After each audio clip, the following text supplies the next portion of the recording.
and Greek. So each week we'll have the books of the Bible there in the New Revised Standard Version. Other versions would be okay as well, and we'll ask you to read at least a chapter from the Bible and to think about it. And so this week we're looking at Genesis chapter 1, and we're suggesting the New Revised Standard Version. And in the beginning, God created the heavens and the earth. The earth was void, there was darkness, and then the wind swept over the face of the waters. But I've also put up there a Hebrew interlinear. So if you ever want to find any of the chapters of the Old Testament, you can find them as a Hebrew interlinear. And if you type in Genesis 1 interlinear, this is what it'll bring up. Now notice, even though you may not be able to read a letter in Hebrew, then you can see here there's the English in the beginning, and then there is the Hebrew, but you've got a transliteration into English. So the word is Bereshit. And so we have here Strong's Hebrew, Strong's number 7225. So they're big, fat Strong's dictionaries that have all of these words in them. They're given a number in case you don't know Hebrew and just look it up using a number. And so it has the Hebrew word there in the beginning, and then it has the pronunciation. And then Hebrew actually goes from right to left. And so the letters go from right to left. So that's Bereshit, going from right to left. There's the S as you're moving through. And then it has the grammar down the bottom. So it's a noun, it's feminine, it's singular in the beginning. And then we've got Elohim. And so we've got El here at the beginning, and then Ohim. So Elohim for God. And then up the top, Strong's number 430. So God is the ruler, the divine one, the good one. And so it has the meaning of the word Elohim there. And so the grammar down the bottom, this is masculine, plural. So if you want to play with that, it's quite useful if you're asked to preach or teach. We have access now to these. Interestingly, back in 1947, some shepherds in Israel threw some rocks into some caves and discovered 2,000-year-old copies of many of the books of the Old Testament. This is known as the Dead Sea Scrolls. They tried to sell them in various ways, buried them, all sorts of things that happened as they tried to use them. Finally, the museum work out what's going on. Unfortunately, there was a bit of a war going on at the time, so in order to transport them, you'd have to dodge bullets and go from house to house with these scrolls that they'd discovered. But fortunately, they survived, 2,000 years old, from about 100 years before the time of Jesus to about the time of Jesus. And you can read them today, actually. We could download copies of Dead Sea Scrolls and read them in the ancient Hebrew of that time. So that's quite fascinating discovery, and they've got them there in Jerusalem in a museum that they've built, that they put them on display. So it's a fascinating language, the Hebrew language, and you could make use of this resource as we go through. And each week we'll put up different biblical resources that you can look at there. And so for this week, it's Genesis 1. So let's just have a look at Genesis 1. In the beginning, God created the heavens and the earth was formless and void, and darkness covered the face of the deep. Can I get you to reflect on these words as I read them? And can I get you to write down, either with the pencil or on your computer, what stands out to you as you read? So each one in distance. Can I get you to also write down what stands out to you as we read or you listen to this passage from Genesis 1? In the beginning, when God created the heavens and the earth was formless and void, and darkness covered the face of the deep. And a wind from God swept over the face of the waters, and God said, "Let there be." And he said, "Let there be light." And there was light. And God saw that the light was good, and God separated the light from the darkness, and he called the light day and the darkness night. That was the first day. So can I get you to write down what stands out to you as you hear or read this? And perhaps, Kayla, can we start with you? What stands out to you as we read that passage from Genesis 1, verses 1 to 5? Kayla, what stands out? Yeah, sure. Something that stood out to me was formless and surface, that both are used. So it talks about it being formless, it being a void, but then it also says darkness covered the surface. And so you sort of have these two terms that contradict each other. And there's a tension there, isn't there, between the formless, the void, and the surface, and the contrast that we have between those. Someone in class, what stood out to you? The contrast between the separation of like the light and darkness. Yeah. So there's all these concepts happening, the separation of light and darkness. We've got there, Jade. What stands out to you in these first 5 verses? Jade.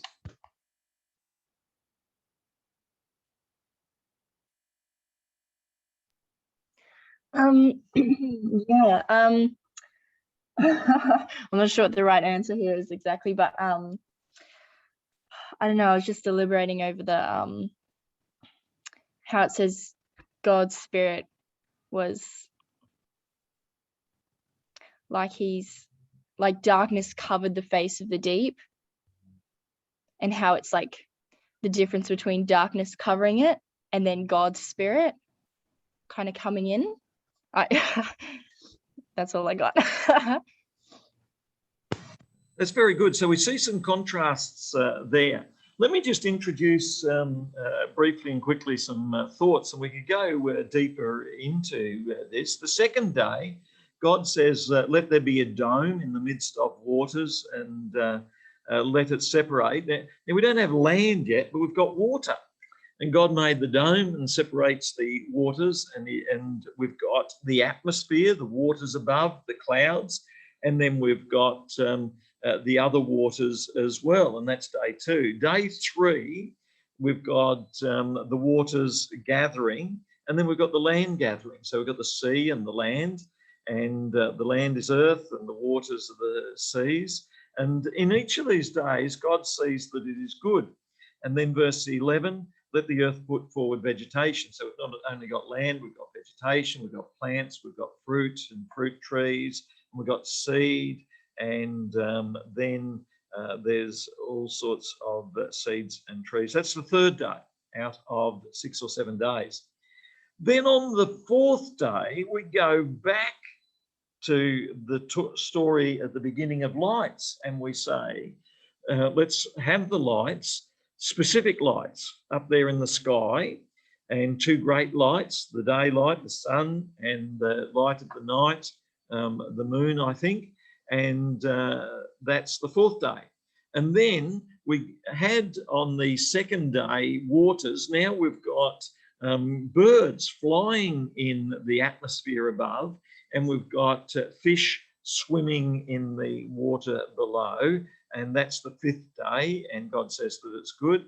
And then we have the earth has living creatures, and so now we have all the animals, and we have the cattle and all the wild creatures.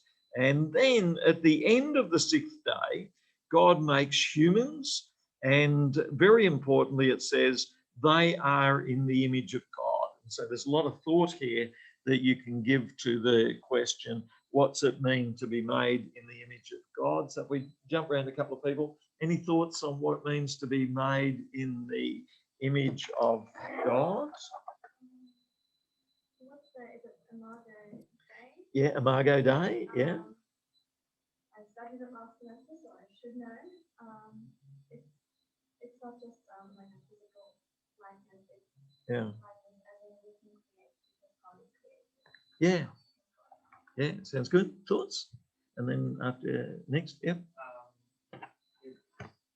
Also, they know to draw this link to the idea of name, small character, answer to Yes. the naming and consciousness and Yes. being aware and almost self-aware and in that involved. Yeah. And that comes to creativity as well. Yeah. I love that. It reflects an awareness of self. And in some ways, we end up creating God in our image. And so we think about ourselves, and then if God makes us, then there must be some similarities. And then this introspection, the awareness within, and then you have awareness of what's out there. And if you name it, it helps describe it. And so that's very, very useful. Any thoughts? In the interview or the video that I'm taking at the moment, Yeah. I'm about to like discuss this idea of like image Yes. and like forming like God's image and whether it Yes. refers to like Jesus or Yes. the Son, and whether it was like Jesus first and then like Adam, and Adam Yes. is like really complicated. But Yes, yes. Now we use the word Trinity sometimes to describe God and then us. One of the interesting things that Augustine noticed is that there are Trinitarian natures within each human person. That is, we've got a mind and we've got ways we think, there's that which is in us, and then we've got an external body. And so all of these interact within, and even Sigmund Freud plays a little bit from a Jewish perspective and less Christian perspective with the idea of the superego and then the ego and then the id. And so there are different parts within, and what Augustine is showing is that even God himself will have different parts, and God expresses himself as the Son, and so God expresses himself in humans, and there's some connection between us and God, and yet there's a separation between us and God as well, and so that's very much present here as the connection and the separation, and capacities to be creative and capacities for language. So we've got 20,000 or more words that we can use, and animals like dogs and cats can have certainly got some sounds, and they can use physical gestures as well. But we seem to have much more concept of time, much more concept. We're over-designed. There's a lot happening in the human person that's reflects the image of God. So much going on there. And so all of that is here at the end of the 6th day. And then on the 7th day, God rests. So this is in chapter 2. We go on to the 7th day, which is where God is resting. But many scholars have noticed that we have 3 problematic crises. In any narrative or story, there's a problem or a crisis, and they are firstly the tension between darkness and light. And so if you're going to make Star Wars or something, you have half of them wear black and they're all the dark, and then the other half wear white. And so in cowboys, you give them black hats and white hats, and so there is this, even you talk to children who are 3 or 4 years of age, they fear the dark. And if they see something hairy and wriggling, then if it's dark coloured, then they fear it. But if it was a bit bigger and hairy and was beautifully green or something, they'd hug it. And so there is this question of what is darkness, what is light, and perhaps the beginning of all things, there is a darkness, an absence of light. And then the other thing that's going on there is the watery abyss, and then formlessness, chaos, all of that's there. And then in the first day, we have light made, and then we have the separation of the darkness and the light. So there's creation and separation. In the second day, we have the creation of the atmosphere and the waters, and then we have separation of them each into their place. And then the third day, we've got the formless earth becoming the separated earth and creation. Now, some people say that this narrative is written in response to the other religions of the time, in which they have idols. So they make idols, images of God. But here we're told that the one image of God is us, and that we shouldn't be making images like that. Fascinating that Plato in Greece is not very keen on the arts or the drama, because you're making images, and if you're going to study seagulls, some people would go out and look at seagulls, but an artist, they would make a statue of a seagull and they'd do drama of seagulls or drama of cats or something. And Plato would say, that's 2 or 3 times removed from the actual object. If you want to know seagulls, don't attend a drama of seagulls or cats. Go out and look at seagulls, is what Plato would say.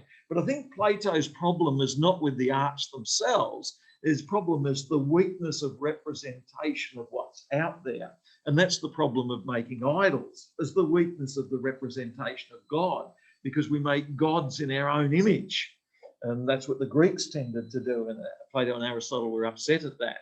What we need to realize is God's made us in his image and we've got responsibility. And so I think those sort of ideas are being played with a bit here. Another concept that's being played with is the idea of God makes a place and then he makes the things that both inhabit the place but rule over it. So God makes space and then he makes the sun and the moon that inhabit and rule over the space. And then God makes the land, and then he makes the birds and the fish that rule over the land and the air and the water, the sky and the water, and the eagles and the whales. And then he makes the day 3, he makes the earth, and then he makes the animals, and finally he makes the humans that rule over. And so the concepts that are happening here are not contemporary scientific concepts of 1900 to 2000, but rather they're cosmological concepts. So I came across this great article from the Journal of American Scientific Affiliation on perspectives on science and faith, and it says that Genesis is presenting not natural history, that is representations of animals, but cosmogony, which is the story of the cosmos and how we as humans can understand it living 1000 BC in the people of the time. And there are truths here that God reveals that last for all time as well. So 1000 BC or so, the ancient Hebrews write a rather different cosmology. Has anyone come across other cosmologies of turtles on top of each other or anything like that? Can anyone remember any of those, or they're way in our distant thinking? So there are these other cosmologies that are out there, and then we have our native people here in Australia who've got their own. And so each one comes up with a cosmology, but these 6 or 7 days have truths within them. In Papua New Guinea, the entire universe is divided into 2 groupings, those that relate to the red cockatoo and those that relate to the white cockatoo. So different religions and cultures come up with these. China has the yin-yang cosmology, and in Egypt you've got Marduk, and in Re in Egypt, Marduk in Babylon. So there's all these cosmologies, but notice here that in contrast to polytheism, we have images of the cosmology that are present here. So the structure of the account then is beginning with 3 problems: darkness, water and earth, and chaos and formlessness, and things need a place. I love what you said about a surface. And when you look at this, you can come up with your own original insights, but at the same time, you need to interact with scholars who have insights as well. I think that's great if you can combine original thinking and then test it first, might be original heresy.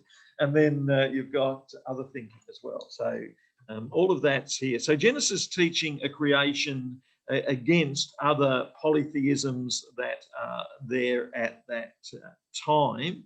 And so I can put this up on the Moodle if you'd like to read this. So it's a mistake to think of Genesis as pure history or pure science in the 20th century sense. It is theological insight, it's life-meaning insight, and each one of us would find interesting life meanings.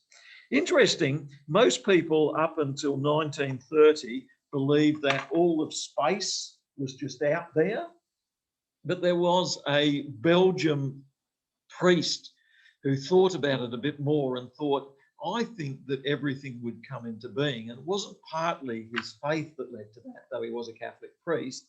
it was partly his observations of astronomy. And so here he is talking with Einstein, who says, no, things don't just come into being, they're out there. And they talk together, and Einstein says, I think you're right. There are some problems out there that we need to rethink. So has anyone come across this story before? And so they begin to rethink these things a little bit. And his name is Georges Lemaitre. And people pooh-hooed him and then said, so you're saying that things just bang and it all comes into existence? You think there's a big bang might take place? And the Catholic priest is described as originating this theory, which becomes known as the Big Bang Theory. Interestingly, we often think of it as atheistic, and yet it's coming out of a Catholic priest. Some Antichrist people would say, but no. And then Edwin Hubble and others observed that things out there in space are moving outwards, and so there is a point in time where all things originate as Lemaitre hypothesized they would. Similarly, Copernicus was someone else who said the sun didn't go around the earth as the Greeks had described, and so this Christian minister, a canon in the church at that time, came up with the idea astronomically. So there is some parallels between Genesis 1 and astronomy and what's out there, but the parallels come from both people 1000 BC observing what's out there and describing what's out there in Genesis 1, but also wanting to be theologically true to who God is. That is, God speaks, that comes into being. And people in the last 1000 years have gone out there and observed Galileo and others, and they've written down what they observed, and it ends up being the truth that's out there. And as someone once said, God has given us two books. There is the Bible, and then there is the book of God's creation that's out there as well, and they marry up. But Genesis 1 sees something of that coming together. So fascinating concept, Genesis 1. You might want to explore what's happening there further. There's some really challenging ideas in Genesis 1. For instance, I think the making of the water before you have the earth, as a former science teacher myself, it'd be part of the advice I'd offer God. But perhaps I shouldn't be offering God so much advice. I need to be listening to God's instruction for me. But let's take our break there at the conclusion of this first 1 hour, the 2 half sessions, where we've looked at Genesis 1. Perhaps before we do though, can we go around just a comment on your thoughts from what stands out to you from this first class? We've started to look at this subject in Genesis 1. If we go around in class, what stands out? Something fascinating, a bit interesting? Yeah. Well, I quite find the idea of being quite interesting. Like, you have the 3 problems of darkness, what we just said, they're all the same. Yeah. Chaos, Yeah. They're all the same thing. Yeah. Yeah. It doesn't, like, part of the idea of chaos is Yeah. God never actually explicitly creates the water. Yeah. He never says that the water be made or anything like that. Yes. He creates heaven and earth, then the water, the darkness of the deep. Yes. Yes. And then how that goes through, and you see Yes. order and chaos mixed up in each one of the Yes. light and darkness, and each thing there where everything has space and time. Yes, yes. And we're going to go on in future classes and talk about good and evil. And in many stories, there's a wrestling with the question, what is good, what is evil? And in the beginning of this book, we talk about that phrase about fraught with background, there's not so much background. And the idea is that we're often not told in biblical stories what is the good and who is the good. We're left to wrestle with that. And Walter Brueggemann, an Old Testament scholar, says this is a teaching technique. Don't give the students all the answers. That is, don't give them maths textbooks in which all the answers are complete. Make them work out the maths questions themselves. Don't give them stories in which it's all complete. Make them work it out themselves. Don't give them jigsaw puzzles where it's all being put together. Give them jigsaw puzzles where they have to put it together. And biblical presentation of good and evil often leaves us to wrestle with the question, what is the good and what is the evil? And here we have some sort of wrestling with chaos, but here the story is creation and making. And then we'll find in at the end of Genesis 1 to 11, we have building a Tower of Babel. That is, there's making something, but it's man's construction for man's purpose. And maybe down in Egypt, you have Pharaoh building pyramids, man construction for man's purpose. And then God takes them out of that human constructed world towards a promised land. And so Genesis 12 is leaving behind to try and find land and water that God's created where the Israeli people can live. And so there's almost a reflection of the Genesis 1 story in Genesis 12 to 50. And so there's these parallel types that are going forward. Yeah, what stands out? I think the bouncing off what you were saying about like good and evil, I think Yeah. it's like the connotation that light equals goodness. Yeah. And therefore like darkness for us, it seems like darkness not equals opposite good is bad. But it's never stated that the darkness was bad, it's just there. Yes. Almost like maybe it's still just as necessary. Yes. Like, you know, it could be good as well. Yes. Yes. And for Miller students, we're wrestling with some philosophy here. That is, in what sense is light good? In what sense is darkness bad? And in what sense does evil emerge from goodness? That is, there's no such thing as badness in one sense, just absence of goodness. And so Miller students wrestle with that a bit. Yeah. Yeah. Something that stood out to me was, it's obvious now that it's been said, but it's just something I haven't thought about, is that within the image of God, that essence of the Trinity is everything. Yeah. I think this in general, within Genesis, like, nothing. All about something. Yeah. It's just, you can't even picture that in your head. Like, you know of dark, but it was a form of void. Like, what was that? Yeah, yeah. And this idea of nothing can give rise to something, and it's a bit like twins in the womb before they're born, and one saying to the other, do you believe in life after birth? I've never seen life after birth. It may not exist. And so Christianity has part of its message that there's life after this life. And I mean, is there any evidence of life after this life? But you see a seed fall from a tree, tiny little speck, lands and grows into a whole new tree. So all around us, we have these miracles taking place, and we're wrestling with the beginning of this miracle. How do things come into existence? And we live in an age in the last 50 years that accepts a bit of Big Bang. And then how does that happen? That just a soup of hydrogen atoms suddenly decides to become, and it's a bit like Lego blocks. There's so much design in the universe that it sort of comes together. It's like walking through a forest and suddenly seeing a house and saying, do you believe that this house could just happen by chance? And yeah, that's all there. I actually liked how you started to touch on the good and evil, because something that I noticed while reading Genesis 1, obviously, is the repetition of good. And with everything that God created, it never specifically said that he wanted or intended to make something good. It was just he made it and it was good. So I guess the result of everything in his creation is one of goodness and his goodness, and it shows in his creation, I guess. Yeah. Oh, that's great. That's great.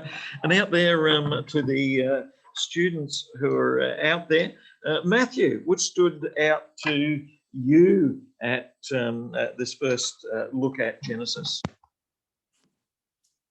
How order comes out of chaos, and also just the number 7, how it's such a significant number, right, to an origin story, how that is prominent and the symbolism of that, what it means.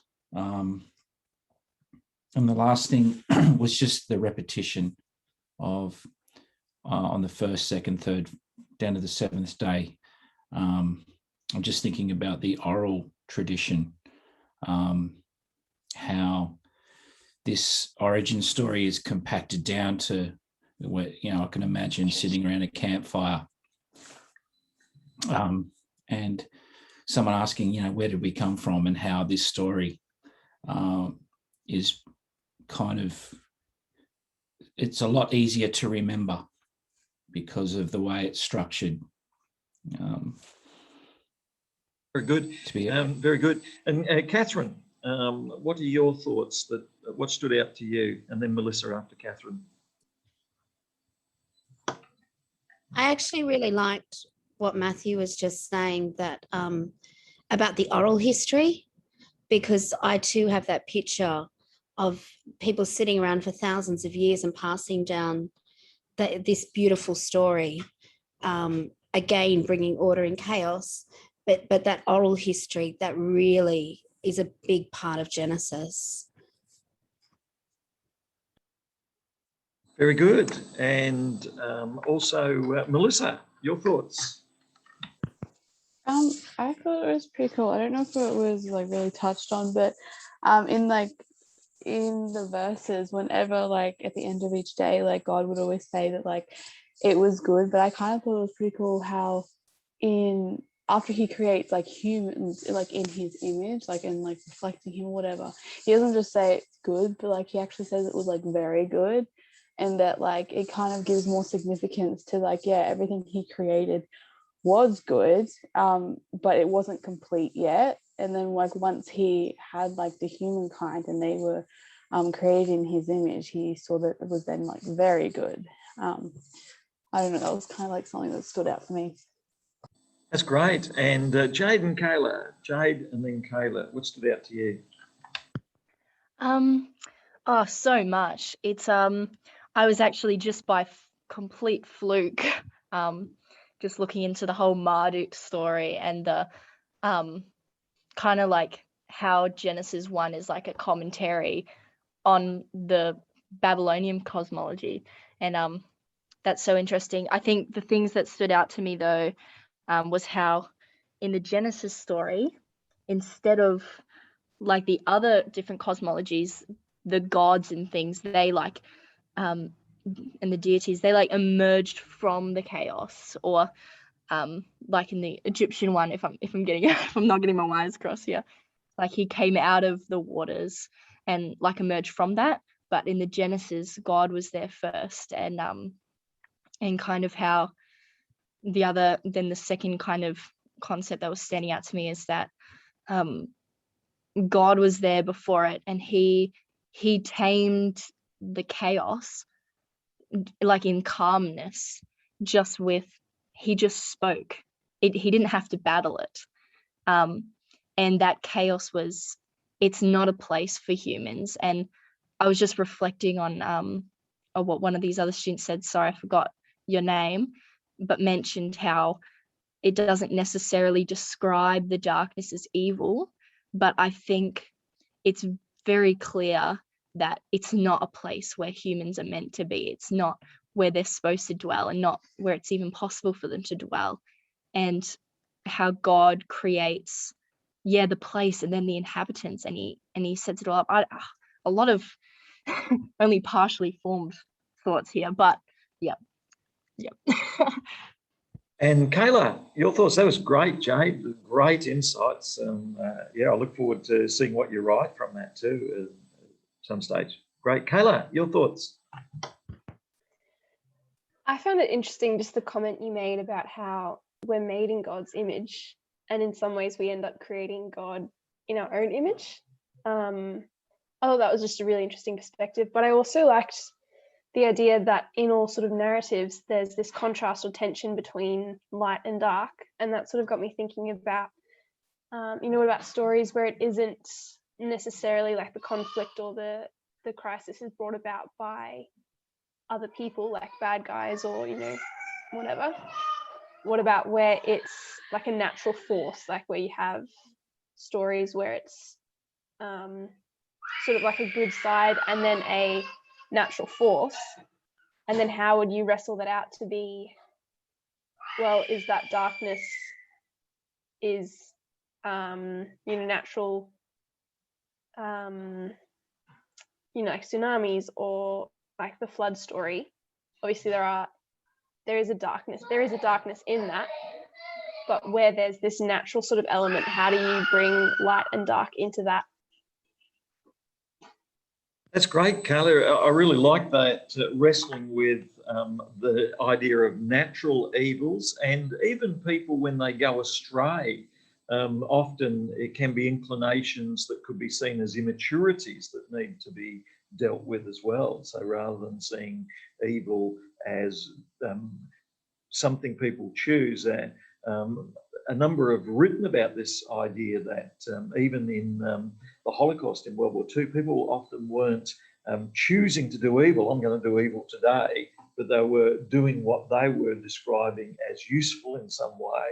And so there's fascinating concepts here about darkness being the absence of light, and water being the absence of the earth, and other forms of chaos and formlessness there. So we'll explore these again further as we go forward, particularly if you're looking at the themes of good and evil. Let's take a break now for about 5 minutes. And so if we come back at about 23 or 4 minutes past after a 5-minute break, then we'll look further at the themes in this subject. Thank you.